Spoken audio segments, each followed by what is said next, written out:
মন্ত্রী রামপ্রসাদ পালনি মানজাক মুঙ্গ কক্টি সালো দুগলি পঞ্চায়েত সমিতি হলনগ খ্লাইজাখা ন্যাশনাল পঞ্চায়েত রাজ দে পান্ডা পান্ডাও মন্ত্রী রামপ্রসাদ পালনো কারিব মানজাখা দুগলি পঞ্চায়েত সমিতিনি চেয়ারম্যান অজয় কুমার দাসনো খবই কুবুনি আদর কক্তি সালো হাস্তিনি যত আমচাইনি লগে লগে দুগলি পঞ্চায়েত সমিতি হলনগ খ্লাইজাখা ন্যাশনাল পঞ্চায়েত রাজ দে পান্ডা পান্ডাও নারওয়াই ওই মানজাখা মন্ত্রী রামপ্রসাদ পাল মানজাখা দুগলি পঞ্চায়েত সমিতিনি চেয়ারম্যান অজয় কুমার দাসনো খবই কুবুনি আদর পান্ডাও দুগলি ব্লক হাইনো হাইতে বাইসা সকাত মানমানি বাগৈ খাকা হামিয়া ফারকা মন্ত্রী রামপ্রসাদ পাল আবু হাইকেনো ঈশনচন্দ্র নগর পঞ্চায়েত বেস্ট পঞ্চায়েত নি সকাত মানমানি বাগৈ ঈশনচন্দ্র নগর পঞ্চায়েত নো খাকা হামিয়া ফারকা মন্ত্রী রামপ্রসাদ পাল আরো ব্যাপকভাবে আমরা পালন করার দায়িত্ব নিয়েছি এই কারণে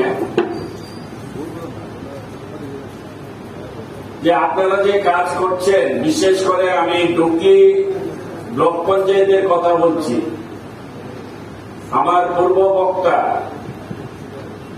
এই ডুকি ব্লকের চেয়ারম্যান সাহেব এবং তার আগে আমাদের ডুকি ব্লকের বিডিও সাহেব এই ব্লক সম্বন্ধে অনেক কিছু কথা তুলে ধরেছেন এবং এই ব্লকের বর্তমান যে পরিস্থিতি, বর্তমান যে কাজের পদ্ধতি, সারা ভারতবর্ষের সাথে আমাদের এই ব্লককে আমরা তুলনা করতে পেরেছি। শুধু ত্রিপুরা রাজ্যের মধ্যে সেটা আমাদের এই ব্লক একটা 1 নম্বর ব্লক হিসেবে সেটা আমরা বলতে যেমন পারি,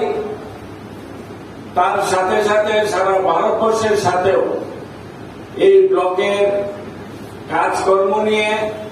এই ব্লকের ডেভেলপমেন্ট নিয়ে আমরা গর্ববোধ করতে পারি এই কারণে যে আমরা বিগত বর্ষেও আমরা এই ব্লকের নামে আমরা কেন্দ্র থেকে পুরস্কৃত পেয়েছিলাম, সেটা আপনারা সবাই জানেন। আর সেটা কেন দিয়েছে কেন্দ্রীয় সরকার? আমাদের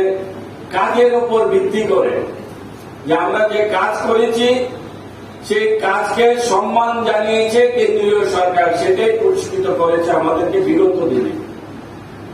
তো এবারও সেই রকম ভাবে সারা ভারতবর্ষে কিছু পঞ্চায়েতকে কিছু মানদণ্ডের ভিত্তিতে, কিছু কাজের ভিত্তিতে আমাদের কেন্দ্রীয় সরকার কিছু পঞ্চায়েতকে, কিছু ব্লককে পুরস্কৃত করবে।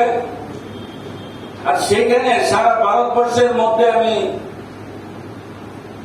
যেটা আমি জানি, সর্বমোট বেশি পুরস্কার নয়,